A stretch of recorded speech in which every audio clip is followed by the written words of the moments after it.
Okay, today's topic is the Bible is a closed book, and I'm going to prove it by using scripture. We're going to start with Genesis chapter 1, verse 1. So it says, in the beginning, God created the heaven and the earth. And we can stop right there. Do you believe it? If you don't, if you're an agnostic, if you're an atheist, if you believe in Kali or some other god or whatever, we stop right there. The book is closed. That's it. Furthermore, if that weren't enough, let's go to 1 Corinthians.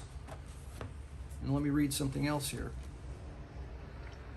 1 Corinthians chapter 1, verse 18. For the preaching of the cross is to them that perish foolishness, but unto us which are saved it is the power of God.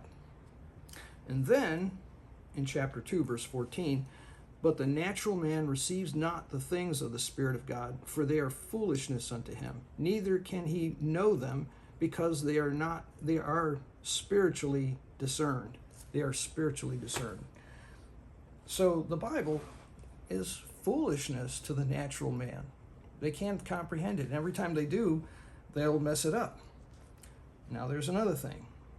The truth is stranger than fiction. If you go to Genesis 6, there is they used to believe that it was a Sethite theory. They did that, but really it's the Genesis 6 theory, and I'm not going to go into it, but the truth is stranger than fiction within the Bible. So it's fantastic. It's got fantastic stuff. Then there are mysteries in the Bible. Let's go back to Genesis. We don't need to go very far. Verse 2. And the earth was without form and void, and darkness was upon the face of the deep, and the Spirit of God moved upon the face of the waters. So if you ask me, what does this mean? I will tell you, I don't know, and nobody else does either. You don't have to go very far. There's your first mystery right in the second verse. And some people have they've gone wild on this particular verse, creating a whole cosmology or whatever. And it's amazing. But anyway, I don't understand what it means, and I don't think anyone else does either. So the book is full of mysteries that no one can understand. Then finally, another thing, a lot of times you hear, oh, the Bible is contradictory. The Bible is contradictory. And there are a lot of things I'm going to have to admit that will sound contradictory, especially to people who are, unbelievers. So I'm going to give you one that's really easy.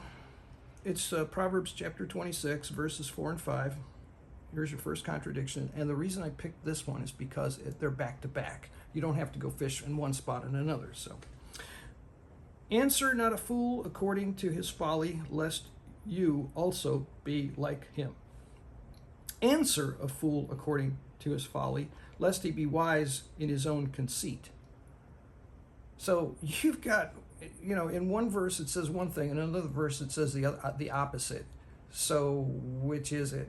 Well, the answer is pretty simple. When you're dealing with a fool, you're damned if you do, you're damned if you don't. If you keep your mouth shut and let them say whatever stupidity, that means that you agree with them and you don't. If you correct them, they just get angry. So either way, you lose. So the whole thing about it is this. If you're not a believer, the Bible is a closed book. That's the whole point of it.